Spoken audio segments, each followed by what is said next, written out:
Hello भाई लोगों, तो आज हम बात करेंगे मैनेजर किम के चैप्टर नंबर 246 के बारे में। पहले चैप्टर में हमने देखा था टेहुन निकल जाता है टोंगयोंग के लिए अपने साथ कुछ भिखारी बच्चों को लेके, और इस सफर में उसकी मुलाकात होती है एक सुबिन नाम के बंदे से जो बच्चों के साथ ज्यादा चौड़ा हो रहा था, इसलिए टेहुन उसको और ज्यादा चौड़ा कर देता है मार के। लेकिन दूसरी तरफ हांशु शियोंग भी टेहुन को ढूंढने के लिए निकल चुका था। उसे एक लड़की से इतना तो पता चल चुका है टेहुन टोंगयोंग जा रहा है वहाँ पे एक विश मांगने टर्टल शिप से। लेकिन बीच में ही हांशु के बहुत सारे फैंस उसको घेर लेते हैं और उसके साथ फोटोज खिंचवाने लगते हैं। लेकिन इतने में ही आती है हांशु को एक कॉल जो हांशु के अंदर डर पैदा कर देती है, क्योंकि वो कॉल है हांशु की वाइफ की, और हांशु की वाइफ पूछने वाली है टेहुन के बारे में। ये कॉल देखते हुए हांशु डर के अपने मन में कहता है, मुझे शांत होना होगा, वो जरूर नॉर्मली कॉल कर रही होगी, शायद से उसे बस टेहुन की आवाज सुननी है, उसे ये नहीं पता कि टेहुन घर से भाग चुका है, इसलिए मुझे ज्यादा ओवर थिंक नहीं करना चाहिए। हांशु डरते हुए कॉल उठाता है और ऐसी एक्टिंग करता है जैसे कुछ भी नहीं हुआ। उसकी वाइफ उससे पूछती है, आखिर तुम इतनी देर से कॉल क्यों नहीं उठा रहे थे, मैं जहाँ जा रही थी वहाँ पहुँच चुकी हूँ। ये सुन के हांशु कहता है, क्या सच में तुम इतनी जल्दी वहाँ पे पहुँच गई? तुम सच में काफी जल्दी पहुँची हो। हाँ वो सब छोड़ो, ये बताओ टेहुन अभी तुम्हारे साथ है ना? एक सेकंड के लिए उसे जरा मोबाइल देना। ये सुन के तो हांशु और ज्यादा डर जाता है और कहता है कि क्या अचानक से तो तुम्हें टेहुन से बात करनी है, लेकिन क्यों? इसके बाद हांशु की वाइफ उसे एक पुराना किस्सा याद दिलाती है जिस वक्त टेहुन खतरे में पड़ गया था, और कहती है, मुझे अचानक से वो टाइम याद आ गया जब टेहुन और ज्यादा छोटा था। उस वक्त हम पहाड़ों में थे और मेरी नजर उससे हल्की सी हटी थी। तुम्हें याद है ना फिर क्या हुआ था? वो पानी के बहुत खतरनाक बहाव में बह गया था। हाँ ऑफ कोर्स मुझे याद है, उसने कहा था वो पानी में रोटेशन ट्रेनिंग करने जा रहा है टाइकोंडो की। हाँ उस वक्त हम काफी ज्यादा लकी थे क्योंकि मिंजी के फादर ने अपनी जान को खतरे में डाल के टेहुन को बचाया था। लेकिन अभी मुझे अचानक से बहुत बुरी फीलिंग आई और फिर मुझे ये हादसा याद आया था पुराना, इसलिए तुम एक सेकंड के लिए मोबाइल जरा टेहुन के पास दो, मुझे उससे बात करनी है। मुझे उससे कहना है इधर उधर ना घूमे और अपने फादर की बात सुने, और हाँ अगर वो तुम्हारा कहना ना माने तो उसकी अच्छे से खबर लेना। हांशु अभी और ज्यादा डर जाता है क्योंकि वो टेहुन को कॉल दे ही नहीं सकता, इसलिए बहाना बनाते हुए कहता है, हाँ अच्छा मैं समझ गया, लेकिन मैं कर ही क्या सकता हूँ अभी? वो अभी तुमसे कॉल पे बात नहीं कर सकता क्योंकि वो नहाने जा रखा है। क्या नहाने जा रहा है? आज इतनी जल्दी नहाने चला गया वो? वेल आज वो बाहर से बहुत ज्यादा बुरी तरीके से खेल के आया था, उसके कपड़ों और शरीर में पूरी मिट्टी ही मिट्टी लग गई थी, इसलिए वो घर आते ही नहाने चला गया। उसे अभी नहाने में टाइम लगेगा।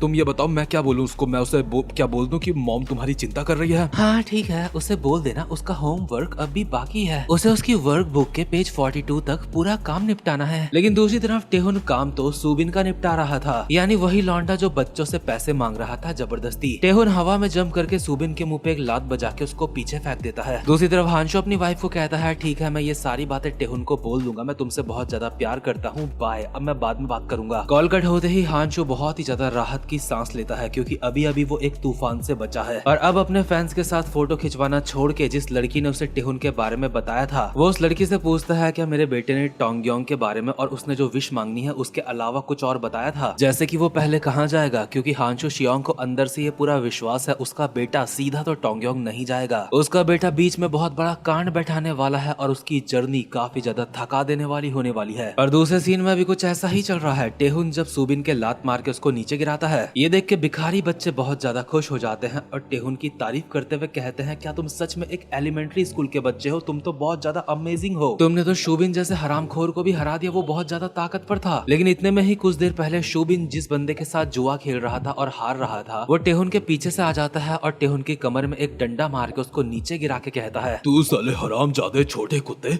आखिर तूने वो लात अचानक से कहां से मार दी? अब तो साले मैं मार मार के तेरी रेल बना दूंगा। ये नीचे गिरे टेहुन के ऊपर लगातार डंडे बजाए जाता है। ये देख के भिखारी बच्चे रोते हुए टेहुन की मदद करने के लिए आते हैं, और जो मोटा टेहुन को मार रहा था भिखारी बच्चे उसको रोकते हुए कहते हैं, प्लीज ऐसा मत करो नहीं तो वो मर जाएगा। मोटा इन भिखारियों को कहता है, अबे सालो हरामजादो दूर हट जाओ, क्या तुम भी मेरे हाथ से मरना चाहते हो? जब मोटे का ध्यान भिखारी बच्चों के ऊपर होता है इतने में ही टेहुन अपनी जगह पे उठ के पीछे से मोटे के गोटे भी फोड़ देता है और कहता है, हरामजादे ये ले। इसी के साथ टेहुन सारे भिखारियों को कहता है, जल्दी से यहाँ से निकलो। सारे भिखारी यहाँ से भाग जाते हैं टेहुन के साथ। इतने में ही सुबिन कांपता हुआ अपनी जगह पे उठता है और कहता है, शिट वो साले हरामजादे बहुत ज्यादा तेज भागते हैं। अबे ओए सुअर, वहाँ पे अपने गोटे पकड़ के क्यों पड़ा हुआ है? उन बच्चों ने कहा था वो टोंगयोंग जा रहे हैं, है ना? मैं उन हरामजादों को इतनी आसानी से भागने नहीं दूंगा। यानी कि टेहुन के सफर में अब पकड़म पकड़ा ही शुरू हो चुकी है। खैर टेहुन लोग अभी उस बस टर्मिनल में पहुंच चुके हैं जहां से उन्हें बस मिलेगी, लेकिन यहाँ का पता भी सुबिन ने ही उन्हें बताया था। इसका मतलब सुबिन को पता है वो यहाँ जाने वाले हैं। अभी एक भिखारी बच्चा पीछे से टेहुन को हाथ लगा के कहता है, क्या तुम ठीक हो? हमें तो लगा था तुम मरने वाले हो। अबे साले दफा हो जा, तू बहुत ज्यादा घिनौना है इसलिए मेरे पास मत आ। और सालों भिखारियों, तुम उम्र में मुझसे ज्यादा बड़े लगते हो तो इतनी तमीज से बात क्यों करते हो मुझसे? वो दरअसल बात यह है कि अगर तुम फाइट में हमसे ज्यादा अच्छे हो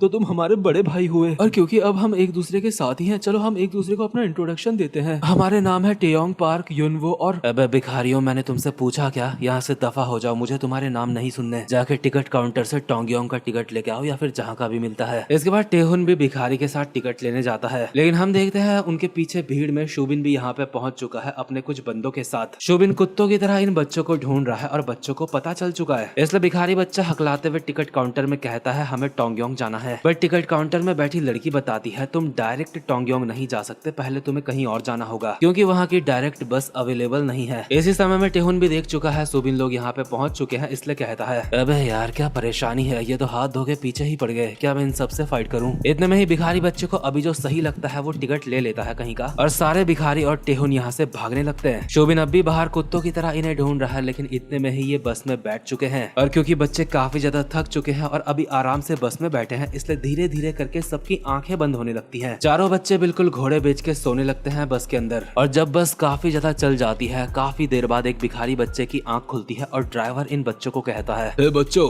ये लास्ट स्टॉप है, चलो जल्दी से उतर जाओ। जब ये बच्चे आंखें खोलते हैं और बाहर उतरते हैं तो टेहुन कहता है साला अभी हम है कहाँ पे? लेकिन अभी हमें इस जगह पे एक बोर्ड दिखाया जाता है बुशान का, इसका मतलब ये बुशान में है। टेहुन भिखारी से पूछता है हम कहाँ है? भिखारी जवाब देता है ये बुशान है, ये टोंगयोंग से सबसे करीब जगह है जहाँ पे अभी हम जा सकते थे। हाँ मैं समझ गया, ये टोंगयोंग के पास है, लेकिन हम यहाँ आए क्यों हैं बे? हमें तो कहीं और जाना था ना। मेरा मतलब अभी हम इस बीच में क्यों चल रहे हैं? समुद्र किनारे बीच में चलते चलते भिखारी बच्चा एक जगह पे रुक के कहता है वो मुझे लगा अगर हम सीधा टोंगयोंग की तरफ जाएंगे तो हम पकड़े जा सकते हैं, इसलिए मैंने जानबूझ के दूसरी बस का टिकट लिया, मुझे माफ कर दो। इसके बाद हमें पुराना सीन दिखाया जाता है जहाँ पे बस स्टेशन में बस काउंटर वाली लड़की ने भिखारी से कहा था टोंगयोंग की तो डायरेक्ट बस नहीं है, लेकिन पहले तुम्हें या फिर श्योल जाना होगा या फिर डेजियोन जाना होगा, और फिर वहाँ से बस मिल सकती है टोंगयोंग की। और ये बात शुबिन को भी अच्छी तरीके से पता है, इसलिए उसने श्योल और डेजियोन में अपनी फील्डिंग पहले से बिछा रखी है। भिखारी बच्चा चालाक था, वो समझ गया था अगर वो श्योल या फिर डेजियोन जाते तो पकड़े जाते, इसलिए उसने सोचा बुशान चले जाते हैं क्योंकि बुशान टोंगयोंग से काफी ज्यादा करीब है। ये सारी बातें भिखारी टेहुन को बताता है और कहता है अगर हम ना जाते ऐसा, अगर ऐसा ना करते तो पकड़े जाते। टेहुन भिखारी की गर्दन में एक कराटे चॉप मार के कहता है हाँ ठीक है, हम किसी तरीके से काम चला लेंगे, चलो अब चलते हैं। मुझे कोई फर्क नहीं पड़ता अगर मंजिल में पहुंचने से पहले हम हल्का फुल्का रास्ता भटक जाएं, क्योंकि मेरे डैड कहा करते थे जिंदगी में हमेशा जरूरी होती है डायरेक्शन, ना कि स्पीड। मुझे बस टोंगयोंग पहुंचना है, थोड़ी देरी से भी पहुंचेंगे तो कोई बात नहीं। मुझे टोंगयोंग में जाके वहाँ पे अपनी विश मांगनी है, लेकिन उससे पहले हमें अपनी पेट पूजा करनी होगी, मुझे काफी ज्यादा भूख लगी हुई है। इसके बाद एक रेस्टोरेंट के बाहर पहुंच के उसकी विंडो से अंदर झांकने लगते हैं जहाँ पे एक बंदा मस्त करके खाना खा रहा है कुछ। टेहुन भिखारियों से पूछता है हमारे पास पूरा कितना पैसा बचा है? अब भिखारी कहता है 4000 वॉन, और इतने पैसे में ये चारों एक एक किम्बैप रोल खा सकते हैं। ये किम्बैप रोल क्या होता है मुझे नहीं पता, मैं तो इसको स्प्रिंग रोल मान के चलूंगा। लेकिन टेहुन लोगों के लिए अभी दिक्कत यह है अगर उन्होंने ये पैसे खाने पे लगा दिए तो उनके पास दोबारा से बस में ट्रैवल करने के पैसे और कहीं पे रुकने के पैसे बिल्कुल नहीं बचेंगे। इसलिए भिखारी बच्चे मजबूरी में कहते हैं हम सिर्फ एक रोल ले लेते हैं और बांट के चारों खा लेंगे। लेकिन टेहुन हल्का सा पीछे जाते हुए एक स्माइल के साथ कहता है नहीं वो सब भूल जाओ, बस तुम मुझे फॉलो करो, मेरे पास एक ऐसा रास्ता है जिससे हम चारों पेट भर के खाना खा सकते हैं। ये सुन के भिखारी हैरान हो जाते हैं कि आखिर ये करने की क्या सोच रहा है। लेकिन दूसरी तरफ हांशो अपने मोबाइल से किसी को कांटेक्ट करते हुए अपने मन में कहता है